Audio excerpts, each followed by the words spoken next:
欢迎来到小鹿故事会，听故事，长智慧，品人生。每天分享精彩民间故事。今天的第一个故事：放牛郎洞穴避雨，撞见七美女沐浴，牛粪掉池中，救他一命。放牛郎洞穴避雨，撞见七美女沐浴，牛粪掉池中，救他一命。这天儿怎么说变就变呢？放牛郎李大山站在田埂上，抬头望着乌云密布的天空，心里直嘀咕。他手里牵着那头陪了他多年的老黄牛，眼瞅着豆大的雨点开始噼里啪啦地往下砸。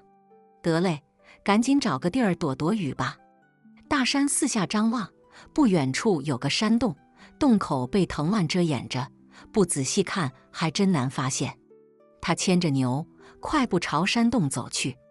进了山洞，大山松了口气，拍拍身上的水珠，又帮老黄牛拂去背上的雨水。这山洞还挺宽敞，里面干爽得很，没有半点潮气。正当他打算坐下歇歇脚时，忽然听到一阵水声，像是有人在附近洗澡。这荒郊野岭的，哪来的洗澡声？大山心里犯嘀咕，好奇心驱使着他悄悄往水声传来的方向摸去。绕过一块大石头，眼前的景象让他瞪大了眼睛。只见7个身穿彩衣的女子正围在一个清澈见底的水池边沐浴，她们个个肤白貌美，身材曼妙，宛若天仙下凡。大山看得目瞪口呆，心想：这是哪儿来的仙女呀？他刚要转身离开，不料脚下一滑，竟摔倒在地，手中的牛绳也松了。老黄牛受惊之下，猛地一挣，一坨牛粪不偏不倚地掉进了那水池中。哎呀妈呀！7个女子齐声惊呼，纷纷跳出水池，用彩衣裹住身子，怒目而视。大山吓得脸色苍白，连连道歉：“对不住，对不住，我这牛他不懂事。”其中一个女子走上前来，神色严厉：“你这凡人，怎敢偷窥我等沐浴？按天规，当受严惩。”大山一听，腿都软了，差点跪在地上：“仙女姐姐，我真不是故意的，我就是来躲雨的，没想到会撞见这事儿。”另一个女子轻咳一声，道：“大姐，且慢，我看这凡人并无恶意，况且那牛粪也是无心之举，不行。”大姐打断他的话：“天规不可违，必须给他个教训。”正当气氛紧张之时，水池中的牛粪突然泛起一阵金光，那金光越来越盛，竟将整个水池都照亮了。7个女子面露惊异之色，纷纷后退几步。只见金光中，一条金色小龙缓缓升起，它绕着水池盘旋一圈，最终化作一个身穿金袍、头戴金冠的英俊男子。那男子目光如炬，扫视了一圈众人，最终落在大山身上。“恩公，你可还记得我吗？”男子开口问道，声音洪亮，却带着一丝温柔。大山愣住了，他仔细打量眼前的男子，摇了摇头：“这位公子，咱们认识吗？”男子微微一笑，道：“恩公真是贵人多忘事。3年前，我修炼不慎，被天雷击中，跌落凡间，奄奄一息。正是恩公用这头老黄牛驮我回家，又请郎中为我治伤，我才得以捡回一条命。如今我已是东海龙宫的2太子，特来报恩。”大山这才恍然大悟，想起了那段往事。原来3年前他在山里放牛时，确实救过一条受伤的小龙，当时他还以为那是条普通的蛇呢。“哎呀，原来是您啊！”大山挠挠头，不好意思地笑了：“我还说呢，咋会有这么英俊的公子？原来是龙太子。”龙太子哈哈一笑，道：“恩公不必客气，今日之事实属误会一场。这7位乃是我龙宫中的7位仙女，她们奉王母之命下凡采集灵药，不料遇此风雨，便在此沐浴。恩公既无恶意，又与我有恩，我自当护你周全。”说罢，龙太子一挥手，那水池中的牛粪瞬间消失得无影无踪，水池也恢复了往日的清澈。7个仙女见状，纷纷向大山行礼道歉，表示之前多有冒犯。大山连忙摆手：“不妨事，不妨事，都是误会吗？”龙太子又转头对7个仙女道：“诸位仙女，今日之事，还望不要张扬，以免惊扰了凡间百姓。至于恩公，我龙宫自当有重谢。”7个仙女点头应允，随后化作7道彩光，消失在天际。龙太子又对大山道：“恩公，你且在此稍等片刻，我这就回龙宫准备谢礼。”说罢，他也化作一道金光，消失在山洞之中。大山站在原地，心中五味杂陈，既有惊恐，又有惊喜，还有一丝莫名的感动。不一会儿，龙太子回来了，手里捧着一个金光闪闪的小盒子。他走到大山面前，将盒子打开，只见里面是一颗晶莹剔透的龙珠，散发着柔和的光芒。恩公，这颗龙珠乃是我龙宫至宝，能驱邪避凶，保你一世平安。龙太子将龙珠递给大山，郑重地说道。大山接过龙珠，感受到一股温暖的力量涌入体内，心中涌起一股暖流。他感激地看着龙太子，道：“太子爷，这礼物太贵重了。”龙太子打断他的话：“恩公不必推辞，这是我应该做的。你救了我一命，我送你一颗龙珠，也算是礼尚往来。更何况你心地善良，将来必有大福报。”大山听罢，也不再推辞，将龙珠小心翼翼地收好。他向龙太子拜了3拜，道：“太子爷的大恩大德，我李大山永生难忘。将来若有需要，我必赴汤蹈火，在所不辞。”龙太子笑着点了点头，道：“恩公言重了，你我今日相遇，便是缘分。他日若有缘，我们再会。”说罢，龙太子化作一道金光，再次消失在山洞之中。大山望着那金光消失的方向，心中感慨万千。他转身走出山洞，只见外面的雨已经停了，阳光透过云层洒在大地上，一切都显得那么美好。从那以后，大山的生活发生了翻天覆地的变化。他凭借着那颗龙珠的力量，不仅身体健康，百病不生，而且无论做什么都顺风顺水。村里的人都说他走了狗屎运，但他心里明白，这一切都是龙太子的恩赐。转眼间10年过去了，大山已经从一个年轻的放牛郎变成了村里的首富。他不仅建了新房子，还娶了媳妇，生了娃。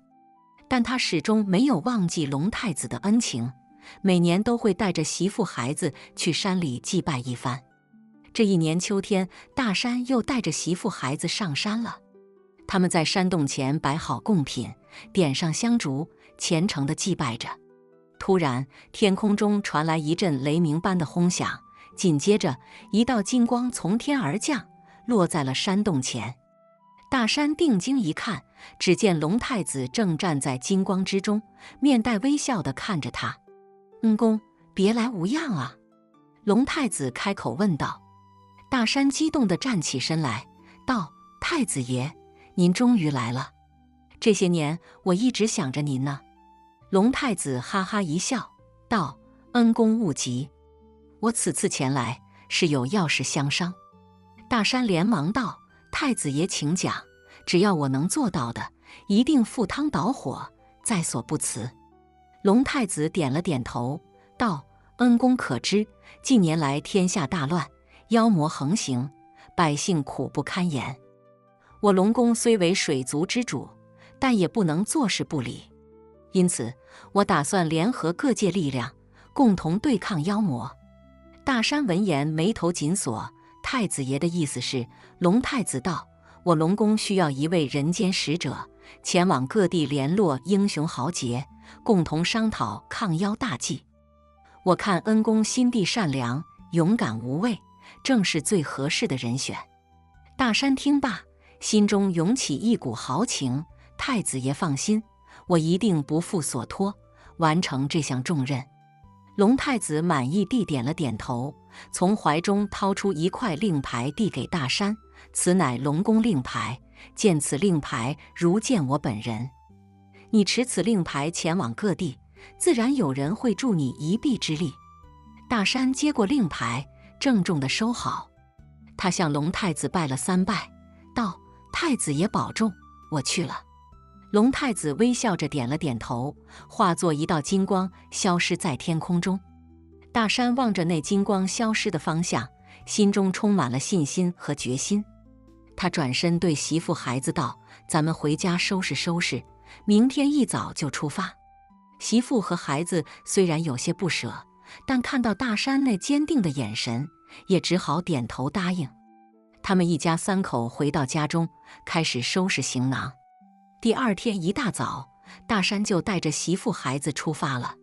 他们一路风餐露宿，跋山涉水，历经千辛万苦，终于联络到了各地的英雄豪杰。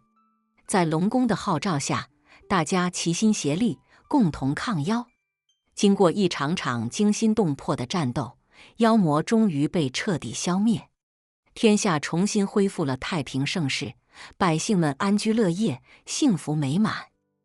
而大山也因为他的英勇无畏和无私奉献，被尊为人间英雄，他的名字和事迹被广为传颂。然而对于大山来说，最重要的还是那份与龙太子的深厚情谊。每当夜深人静之时，他都会拿出那颗龙珠和龙宫令牌，回想起那段与龙太子共同度过的时光。他知道，无论将来发生什么，他们之间的友情都会像那颗龙珠一样璀璨夺目，永不褪色。大山成了人们口中的人间英雄，但他心里头明白，这一切都离不开龙太子的帮助。自打那日起，他总琢磨着啥时候能再见到龙太子，当面道个谢。这天，大山正跟媳妇孩子在院子里头晒太阳呢，突然，一只五彩斑斓的大鸟从天而降，落在了院子里。那大鸟羽毛鲜亮，眼睛炯炯有神，一看就不是凡物。大山惊讶地站起身，问道：“这是哪位仙家的坐骑？咋飞到咱家来了？”话音刚落，那大鸟竟开口说话了：“大山兄弟，是我呀，你不认识了？”大山一听，这声音咋这么耳熟呢？他仔细一瞧，哎呀妈呀，这不是龙太子吗？只不过这回他变成了一只大鸟。太子爷，咋是您呢？您这是唱的哪一出啊？大山惊讶地问道。龙太子哈哈一笑，道：“兄弟，别惊讶。我龙宫近日发现一处妖魔巢穴，那妖魔法力高强，我龙宫虽众志成城，但恐怕难以取胜，因此我特来找你帮忙。”大山一听，眉头一皱：“太子爷，您这不是为难我吗？我这凡夫俗子的，咋能帮上龙宫的大忙呢？”龙太子摇了摇头，道：“兄弟，你有所不知，那妖魔巢穴中有一件宝物，名为乾坤镜，能照出人心中的善恶。我龙宫虽有不少法宝，但唯独缺这面镜子。若能得到此镜，那妖魔便不足为虑了。”大山听罢，心中涌起一股豪情：“太子爷，您说吧，要我干啥？”龙太子道：“兄弟，你只需带着这颗龙珠和龙宫令牌，前往那妖魔巢穴，找到乾坤镜即可。那妖魔虽强，但也不敢轻易与龙宫为敌。你只需亮出令牌，他自会退避三舍。”大山点了点头，道：“太子爷放心，我一定完成任务。”说罢，大山收拾了一番，带着媳妇孩子的祝福和龙太子给的龙珠、令牌，踏上了前往妖魔巢穴的征途。这一路，大山可谓是历经千辛万苦。他不仅要躲避妖魔的追捕，还要克服重重困难。但每当他遇到困难时，总会想起龙太子的话，想起自己肩负的重任，便又充满了力量。终于，大山来到了妖魔巢穴的入口。那是一座阴森恐怖的山洞，洞口被浓厚的妖气笼罩，让人心生畏惧。但大山没有退缩，他深吸一口气，大步朝山洞走去。进了山洞，大山小心翼翼地走着，生怕惊动了里面的妖魔。但事与愿违，他刚走到一半，就听见一阵震耳欲聋的咆哮声传来。紧接着，一个身高3丈、面目狰狞的妖魔出现在他面前。那妖魔瞪着一双血红的眼睛，看着大山道：“你这凡人，竟敢擅闯我妖魔巢穴，活得不耐烦了。”大山没有退缩，他亮出龙宫令牌，大声说道：“我乃龙宫使者，前来寻找乾坤镜。你若识相，就赶紧把镜子交出来。”那妖魔一听，哈哈大笑：“龙宫使者，你以为拿块令牌就能吓唬我？告诉你，我妖魔界可不怕龙宫。”说罢，那妖魔张开血盆大口，朝大山扑去。大山见状，连忙躲闪，同时祭出龙珠，朝妖魔打去。那龙珠在空中化作一道金光，击中了妖魔的胸口。妖魔吃痛，怒吼一声，退了几步。但大山也看出这妖魔法力高强，龙珠的攻击对他来说只是皮外伤。大山知道硬拼肯定不行，只能智取。他环顾四周，发现山洞的墙壁上有一排排的石像，那些石像栩栩如生，仿佛活的一样。突然，大山心生一计，他朝妖魔喊道：“妖魔，你可知道这些石像的来历？”那妖魔一愣，道：“这些石像不过是些普通的石头罢了。”大山摇了摇头，道：“你错了，这些石像其实是上古神灵的化身，他们被囚禁在这里，等待着有缘人来解救。你若不信，就看看这面镜子。”说罢，大山从怀中掏出一块镜子碎片，那是他之前在山洞中无意间发现的。他故意将镜子碎片对准那些石像，只见镜子碎片中突然闪出一道金光，将那些石像照得熠熠生辉。那妖魔见状，果然心生畏惧，他后退了几步，道：“你究竟想干什么？”大山趁机说道：“妖魔，你若想活命，就赶紧把乾坤镜交出来，否则我就用这面镜子唤醒上古神灵，让他们来收拾你。”那妖魔一听，吓得浑身发抖，他连忙从怀中掏出一面镜子，递给大山道：“给你，给你，快拿走。”大山接过镜子，仔细一瞧，只见这镜子晶莹剔透，仿佛能照透人心。他知道这就是乾坤镜了。他收起镜子，对妖魔道：“今日算你走运，若再敢为非作歹，我龙宫定不轻饶。”说罢，大山转身离开山洞，朝龙宫的方向飞去。回到龙宫，大山将乾坤镜交给了龙太子。龙太子一看，大喜过望，他连忙召集龙宫众将，准备攻打妖魔巢穴。那一战，龙宫大军势如破竹，很快就将妖魔巢穴攻破。那妖魔见势不妙，想要逃跑，却被龙太子用乾坤镜照出了他的原形，最终死于非命。龙宫大胜，百姓们欢呼雀跃。大山也因为他的英勇无畏和智勇双全，被龙宫尊为人间英雄。然而，就在龙宫欢庆胜利的时候，一个意外的事情发生了。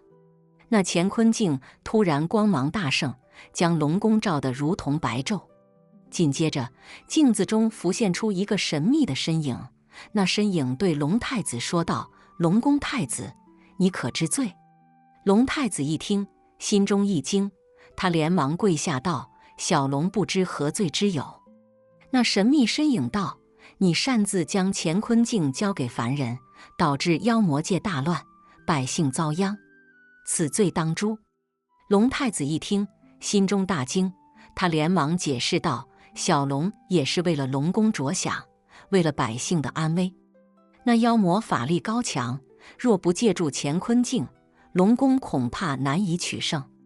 那神秘身影冷哼一声，道：“即便如此，你也不能将乾坤镜交给凡人。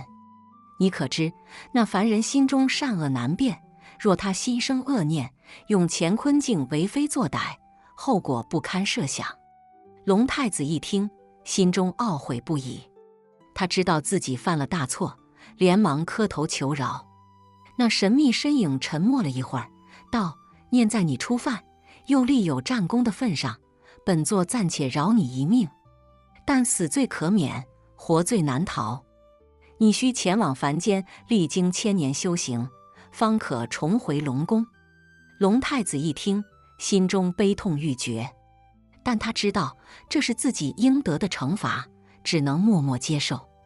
他转身看向大山，眼中充满了不舍和愧疚。大山也看出了龙太子的异样，他问道：“太子爷，您咋了？咋突然要离开呢？”龙太子叹了口气，道：“兄弟，我犯了大错，被天庭惩罚，要前往凡间修行1000年。我这一走，不知何时才能再见。”大山一听，心中也充满了不舍。他握住龙太子的手，道：“太子爷，您放心，无论您身在何处，我都会记得您的恩情。将来若有缘，我们再会。”龙太子点了点头，道：“兄弟保重。”说罢，他化作一道金光，朝凡间的方向飞去。大山望着那金光消失的方向，心中感慨万千。他知道这一别可能就是永别了，但他也明白，龙太子是为了龙宫和百姓的安危才犯下此错，他心中并无怨言。从那以后，大山又回到了平静的生活中。他继续当着放牛郎，照顾着媳妇孩子，但每当夜深人静之时，他都会拿出那颗龙珠和乾坤镜，回想起那段与龙太子共同度过的时光。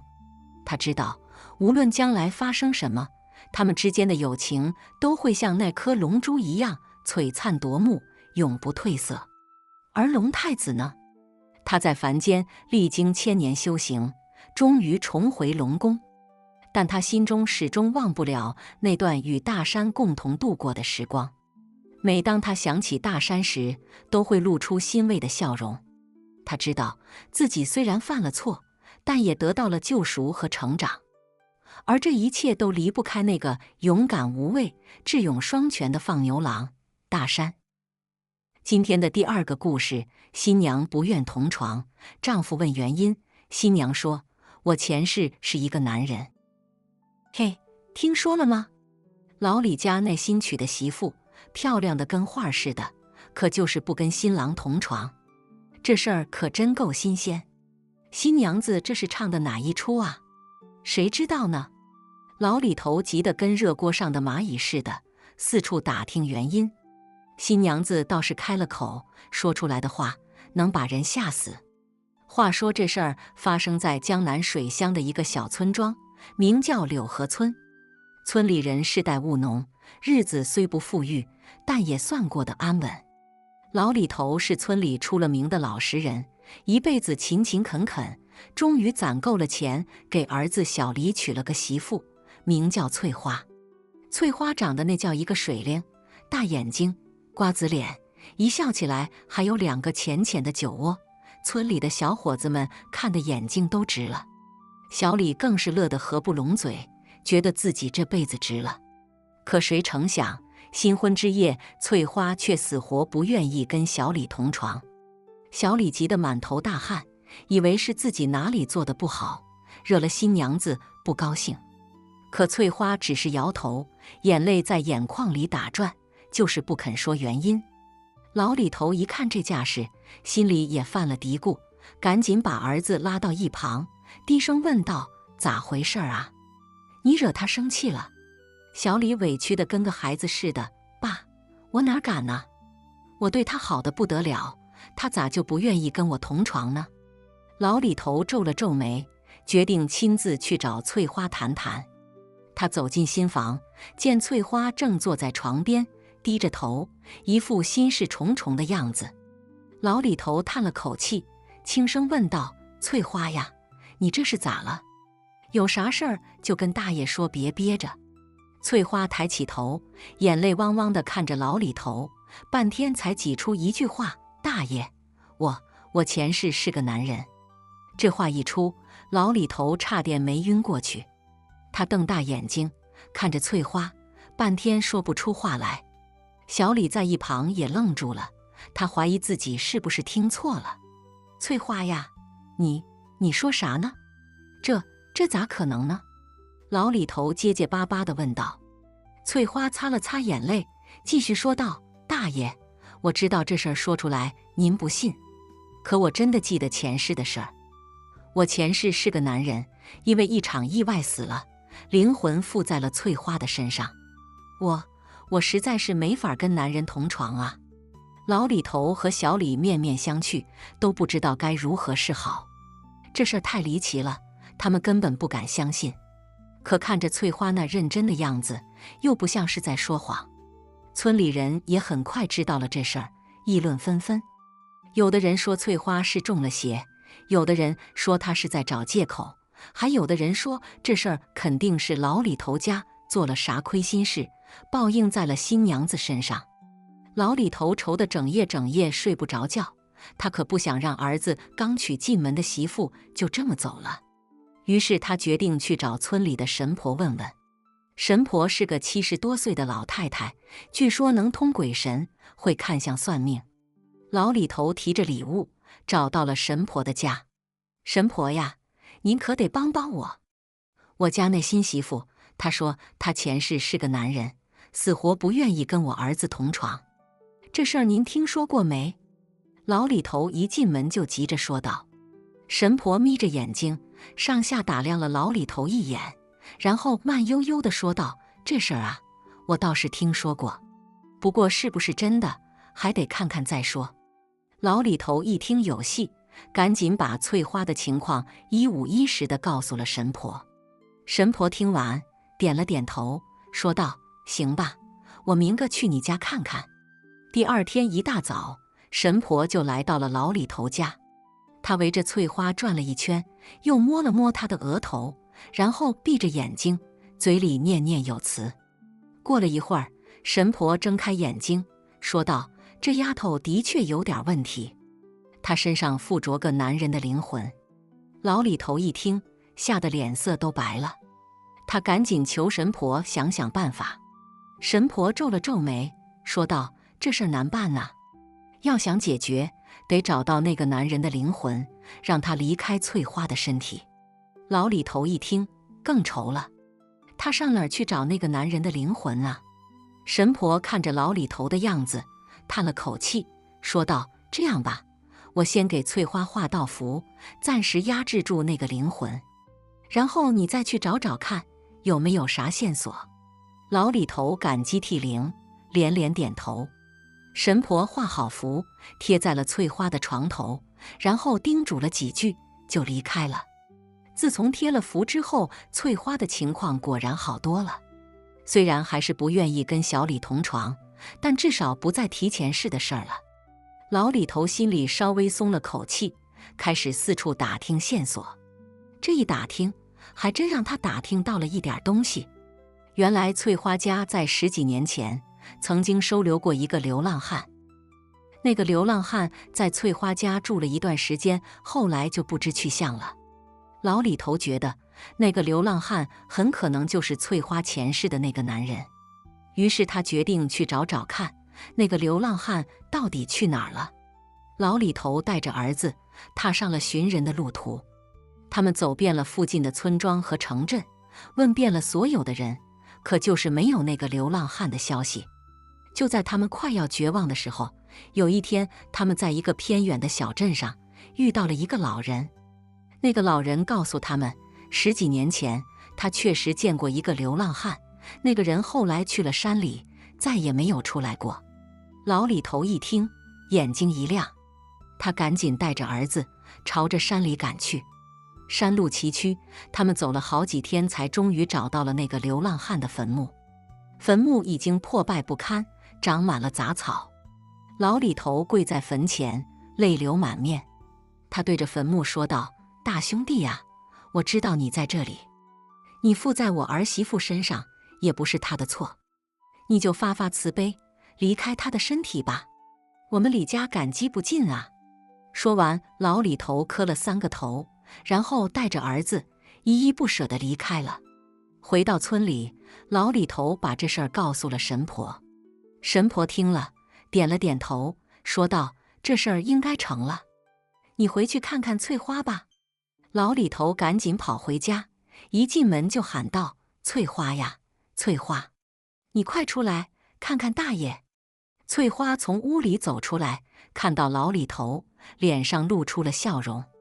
老李头看着他，心里一阵激动。他拉着翠花的手，问道：“翠花呀，你现在感觉咋样了？”翠花摇了摇头，说道：“大爷，我还是有点害怕。不过我觉得那个灵魂好像已经离开我的身体了。”老李头一听，高兴得差点跳起来。他赶紧把儿子叫过来，说道：“小李呀，你快跟翠花圆房吧，这事儿总算是解决了。”小李一听，也激动得不得了。他拉着翠花的手走进了新房。可是当他们准备圆房的时候，翠花却又突然害怕了。她缩在角落里，浑身发抖，嘴里不停地念叨着：“不要过来，不要过来。”小李一看这架势，也吓得不敢靠近了。他站在一旁不知所措。老李头听到动静，赶紧跑进来。他一看翠花的样子，心里就明白了。他叹了口气，说道：“这事儿还没完呢。那个灵魂虽然离开了翠花的身体，可他的心里还是留下了阴影。看来得找个心理医生给他看看才行啊。”于是老李头又带着翠花去了城里的大医院。医生给翠花做了检查，说她这是心理问题，需要慢慢治疗。老李头和小李陪着翠花在医院里住了好几个月。翠花的情况终于有了好转，她慢慢地接受了现实，也愿意跟小李同床了。这事儿虽然过去了，可村里人还是时不时地提起。他们都说这事儿太离奇了，简直就像是在听故事一样。而老李头呢，每当想起这事儿，总是感慨万分。他说：“人生啊，真是啥事儿都能碰到，这回我可是算是见识了。”翠花的情况虽然好转了不少，但老李头心里还是有个疙瘩。他总觉得这事儿没那么简单，那个流浪汉的灵魂真的就这么轻易地离开了吗？一天夜里，老李头睡得正香，突然被一阵急促的敲门声惊醒。他揉了揉眼睛，披上衣服，打开门一看，只见儿子小李满头大汗地站在门口，神色慌张。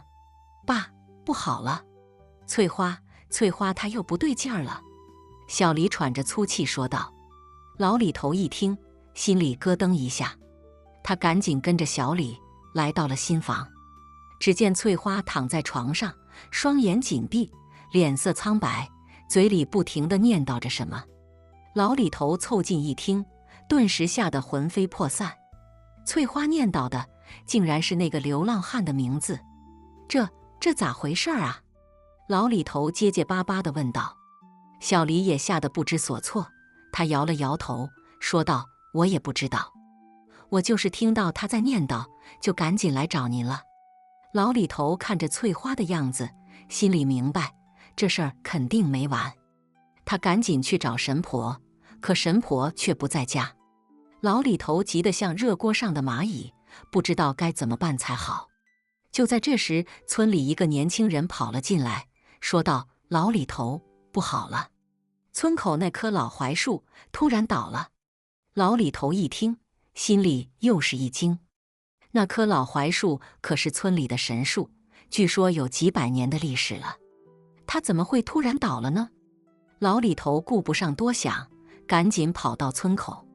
只见那棵老槐树果然倒在了地上，树干上还裂开了一个大口子，里面黑洞洞的，不知道藏着什么。老李头围着老槐树转了一圈，突然他的目光被树干上的一个符号吸引住了。那个符号他认识，正是神婆曾经给翠花画过的那道符。老李头心里顿时明白了几分，他赶紧跑回家，拿了一把斧头，又回到了村口。他对着老槐树狠狠地砍了下去，咔嚓一声，老槐树被劈成了两半。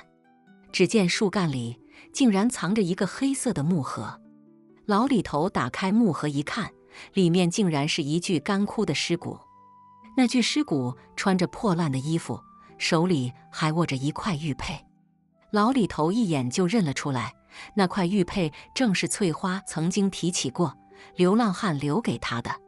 老李头这才明白，原来那个流浪汉并没有死，他的灵魂一直藏在老槐树里，通过那块玉佩控制着翠花的身体。老李头气得浑身发抖，他拿起斧头，对着尸骨狠狠地劈了下去。只见一道黑影从尸骨里窜了出来，直奔天空而去。哼，想跑，没那么容易。老李头冷哼一声，拿起玉佩，对着天空用力一掷。只见那道黑影在空中一顿，然后重重地摔在了地上。老李头走过去一看，只见地上躺着的正是那个流浪汉的灵魂。他浑身冒着黑烟，不停地扭曲着，看起来痛苦极了。你为啥要害翠花？老李头咬牙切齿地问道。流浪汉的灵魂在地上打滚，嘴里不停地哀嚎着：我只是想有个家，有个家呀。老李头一听，心里顿时软了下来。他叹了口气，说道：哎，你也是个可怜人。这样吧，我给你烧点纸钱，你早点投胎去吧。说完，老李头从家里拿来了一沓纸钱，在流浪汉的灵魂面前烧了起来。只见那道黑烟越烧越淡，最后终于消失在了空气中。老李头回到家，把这事儿告诉了儿子和翠花。翠花一听，吓得浑身直哆嗦。她拉着老李头的手，说道：大爷，谢谢您救了我，我以后一定好好过日子。老李头看着翠花的样子，心里也很高兴。他拍了拍翠花的肩膀，说道：翠花呀，你放心吧，这事儿已经过去了，以后你们就好好过日子吧。小李也感激地看着老李头，说道：爸，谢谢您，我以后一定好好孝顺您。这事儿虽然过去了，但村里人还是时不时地提起。他们都说老李头真是个有本事的人，竟然能制服那么厉害的鬼魂。而翠花呢，经过这事儿之后，也变得更加懂事了。她和小李一起孝顺老李头，把家里打理得井井有条。村里人都夸他们，说他们是村里的模范夫妻。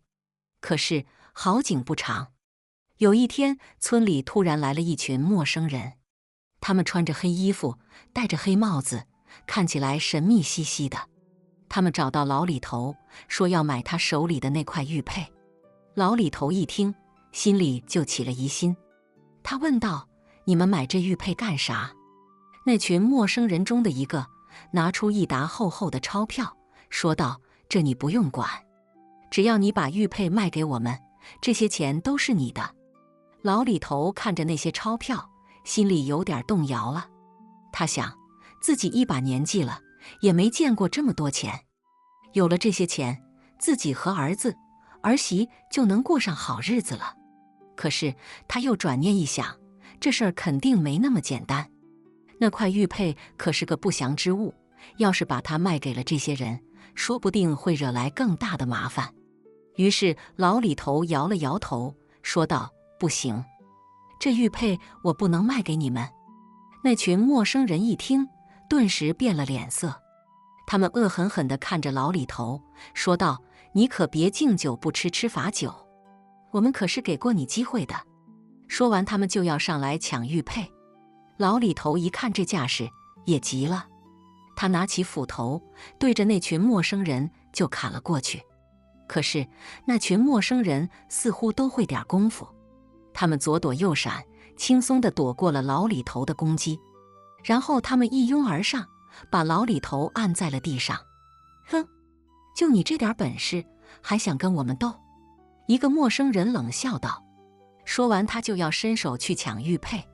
可是就在这时，突然一阵狂风吹来，只见天空中乌云密布，电闪雷鸣，一道闪电劈了下来，正好劈在了那个陌生人的身上。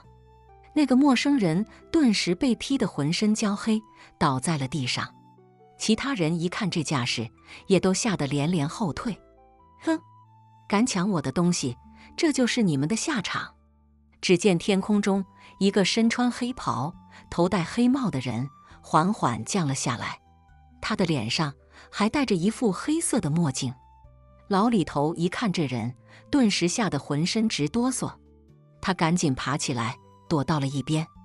只见那个黑衣人走到玉佩面前，捡了起来，然后他转过身来，看着老李头说道：“这东西本来就不是你的，你还是给我吧。”老李头一听，赶紧摇头说道：“不行，这玉佩我不能给你。”黑衣人冷笑一声说道：“哼，敬酒不吃吃罚酒，那就别怪我不客气了。”说完，他就要伸手去抢玉佩。可是就在这时，突然又是一道闪电劈了下来，只见一个身穿白衣、头戴白帽的人从天空中降了下来，他手里拿着一把长剑，直指黑衣人的胸口。哼，大胆妖孽，竟敢在此作恶！白衣人怒喝道。黑衣人一看这架势，也吓了一跳，他赶紧往后一退，说道：“你是谁？竟敢管我的闲事？”白衣人冷哼一声说道：“我乃天庭派下来的除妖使者，你这妖孽在此作恶多端，今日我定要斩了你！”说完，他就挥剑向黑衣人砍去。黑衣人赶紧挥动手中的黑袍，与白衣人站在了一起。只见他们你来我往，打得难解难分。老李头躲在一旁，看得心惊胆战。他没想到这玉佩竟然会引来这么大的麻烦。就在这时，突然又是一道闪电劈了下来，只见一个身穿金甲、头戴金盔的人从天空中降了下来，他手里拿着一把金枪，直指黑衣人和白衣人。哼，大胆妖孽，竟敢在天庭使者面前动手！金甲人怒喝道。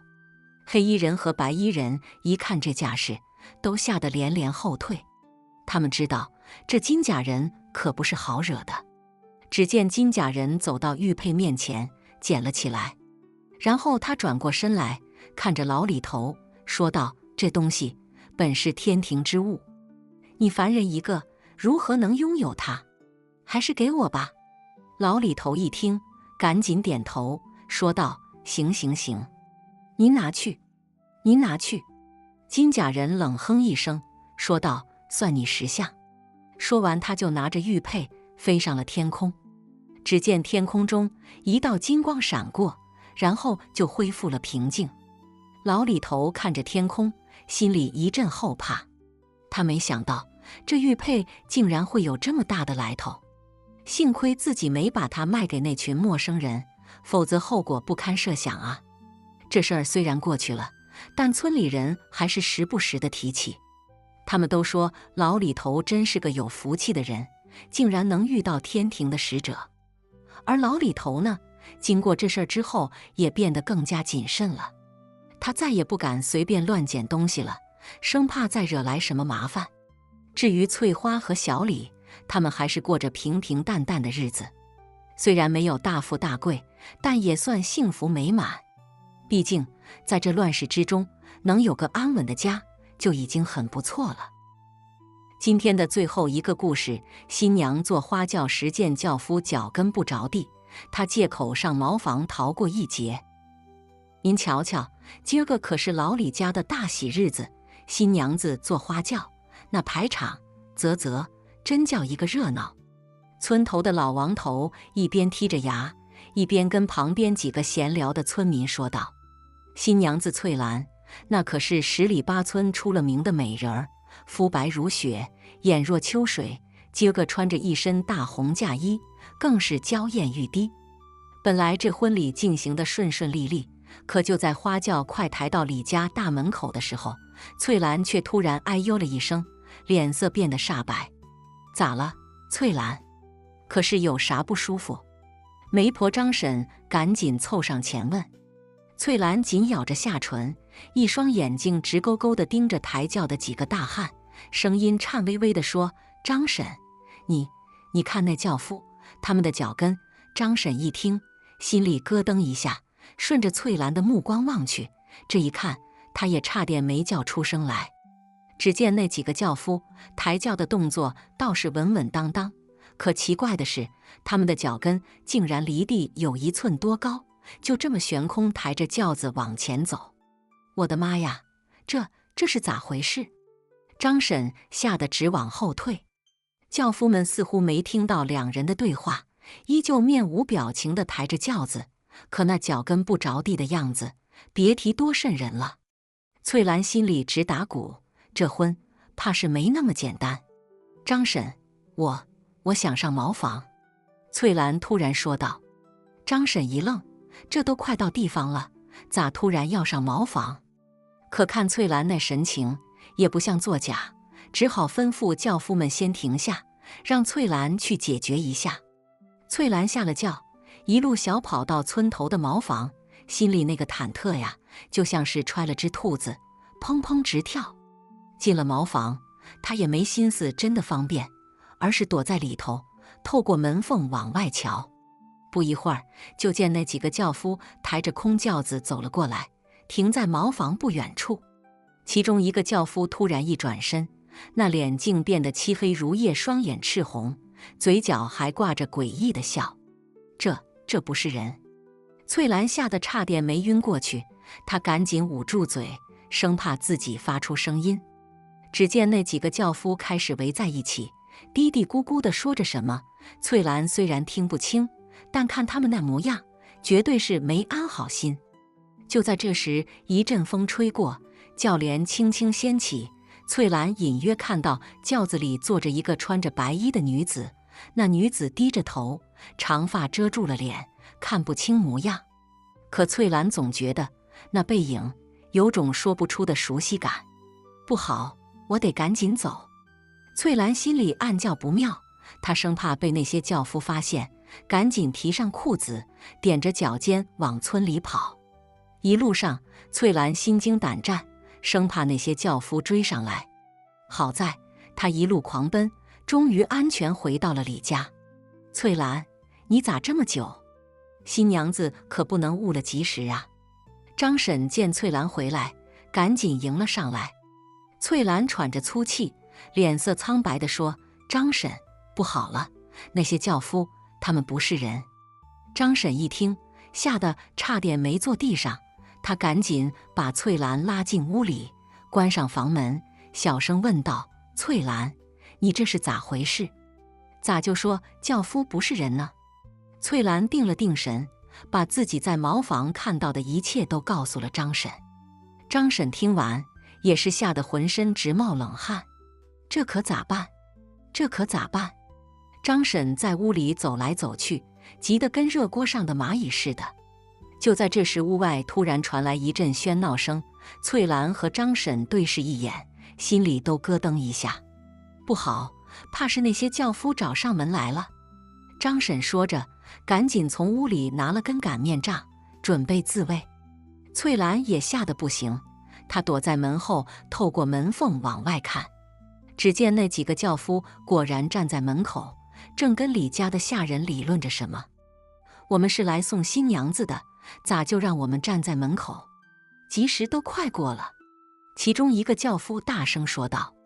李家的下人也是一头雾水，他们明明看到新娘子已经进屋了，咋还有轿夫在门口？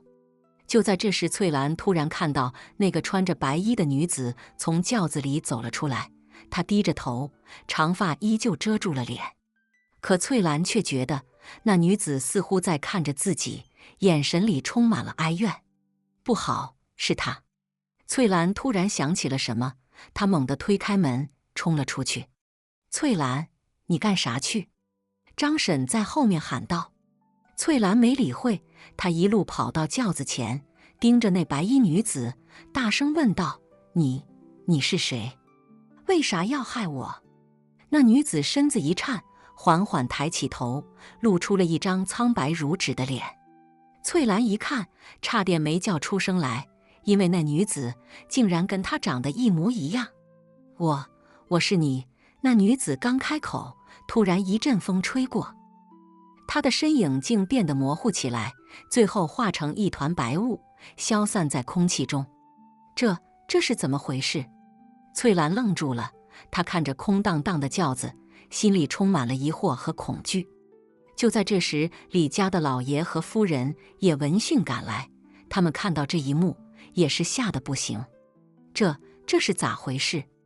咱家翠兰咋好好的，就突然跑出来说轿夫不是人，还冒出个跟他一模一样的鬼来？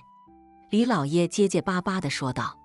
李夫人也是吓得直哆嗦，她拉着翠兰的手，问道：“翠兰啊，这到底是咋回事？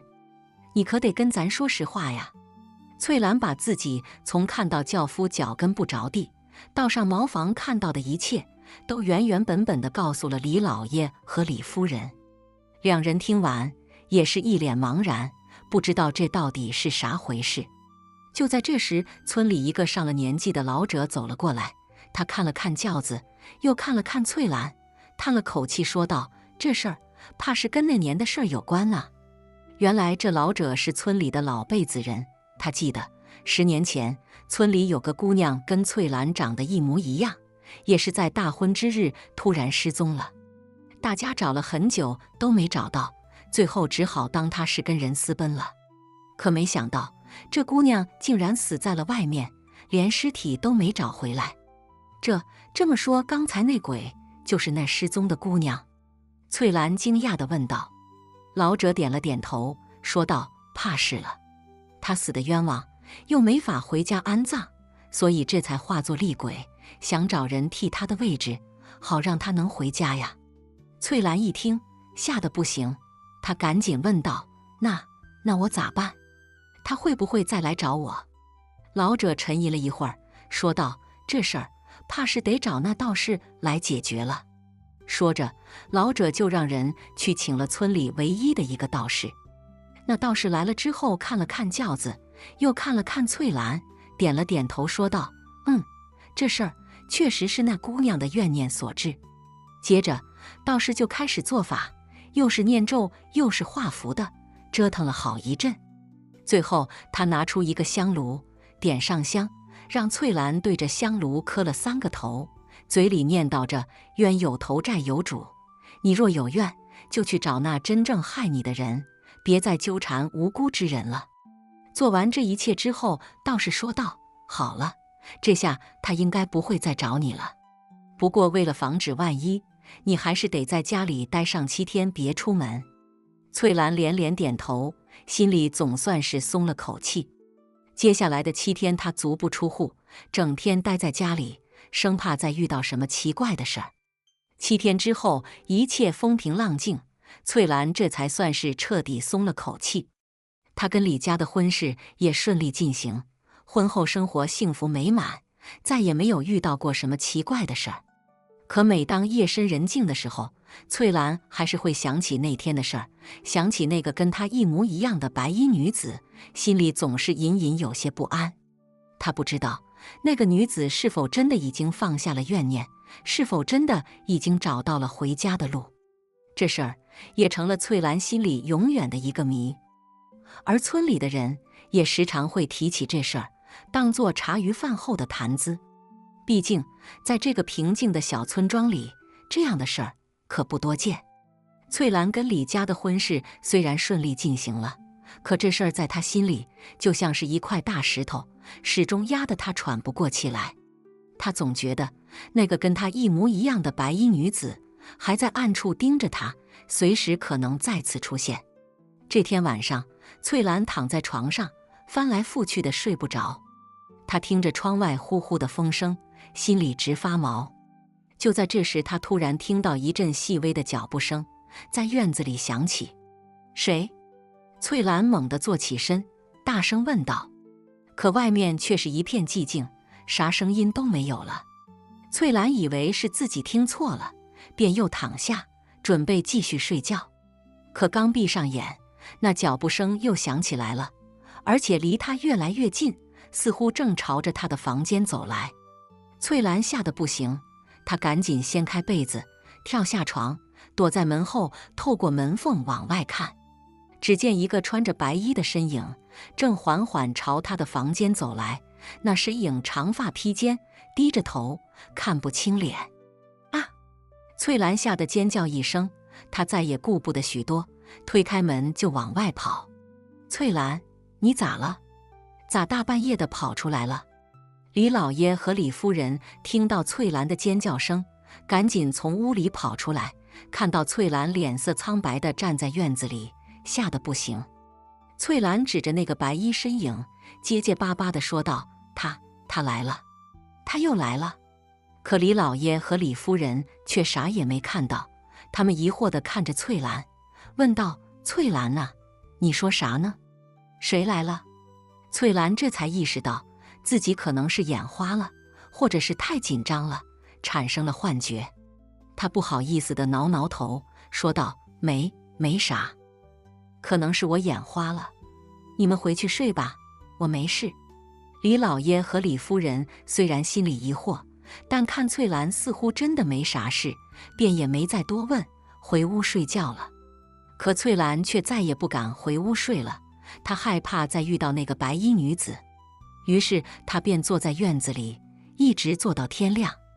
第二天，翠兰把自己昨晚的经历告诉了村里的老者。老者听完，叹了口气说道：“翠兰啊，你这是心里太紧张了，产生了幻觉。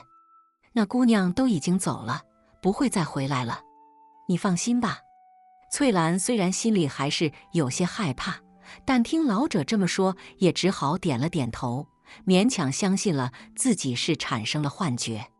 接下来的日子，翠兰努力让自己平静下来，不再去想那些奇怪的事儿。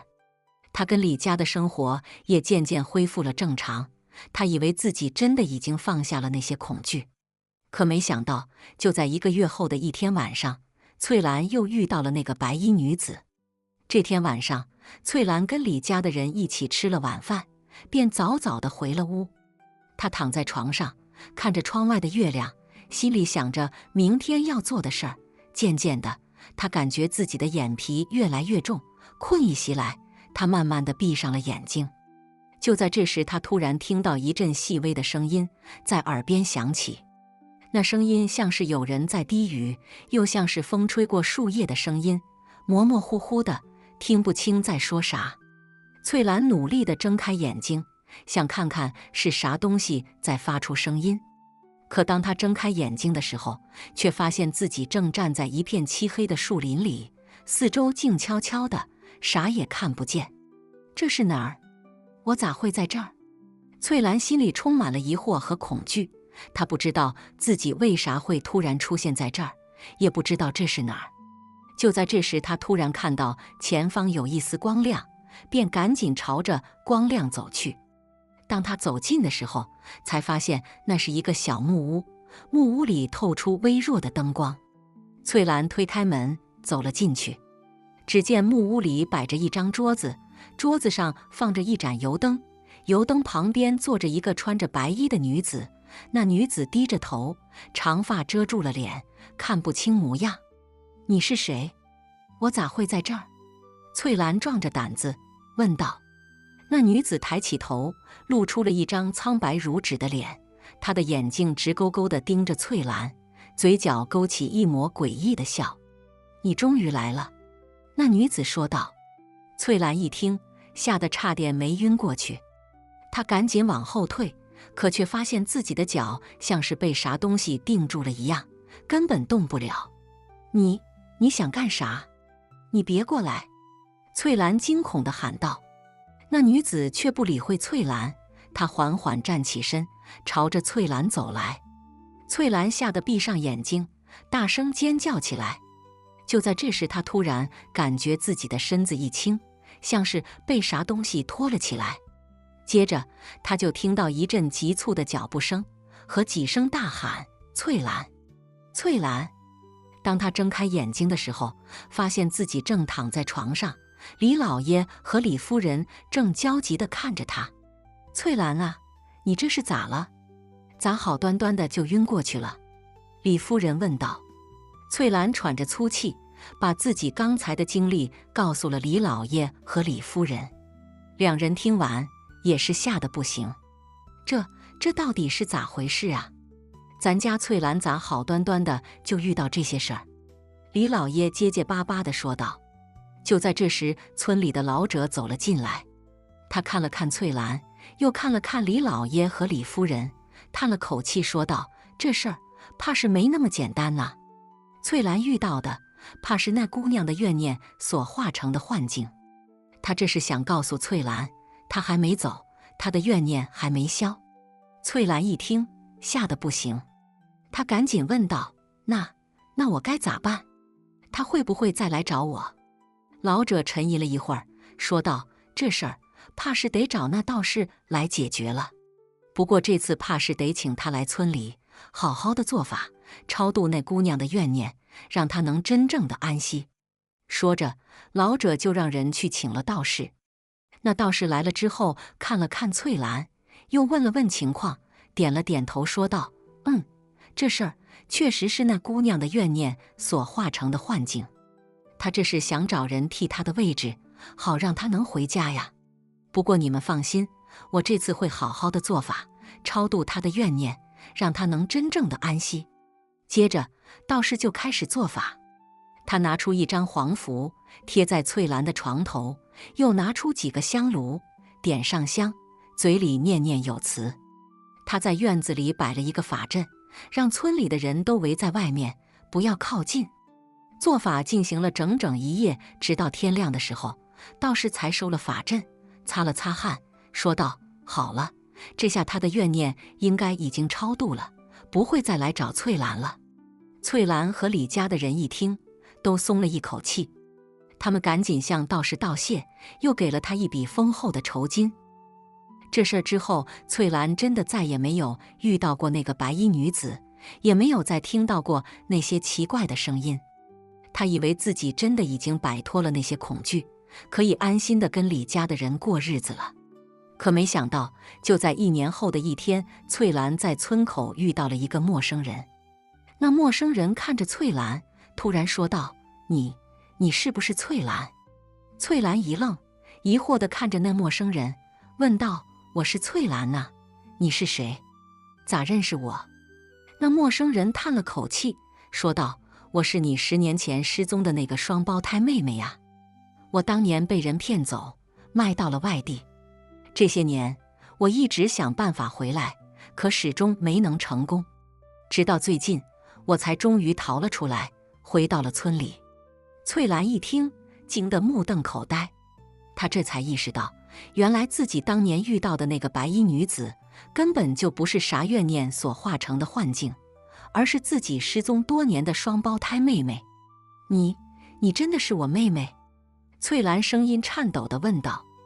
那陌生人点了点头，泪如雨下地说道：“姐，是我呀，我回来了，我终于回来了。”翠兰也忍不住哭了起来，她紧紧地抱住妹妹，仿佛要把这些年失去的时光都补回来。这事儿之后，翠兰和妹妹相依为命，一起过着平静的生活。而那个道士的事儿，也成了他们心里永远的一个谜。他们不知道，当年道士到底超度的是谁？是自己的怨念，还是妹妹的怨念？又或者，根本就没有啥怨念？这一切都无从得知了。但无论如何，他们都相信，只要一家人能在一起，就是最大的幸福。好了，今天的故事就听到这了。如果您想发表自己的看法，可以在视频下方随意留言。如果您喜欢我的视频，记得订阅加分享。小鹿祝您好运连连，我们下个视频再见。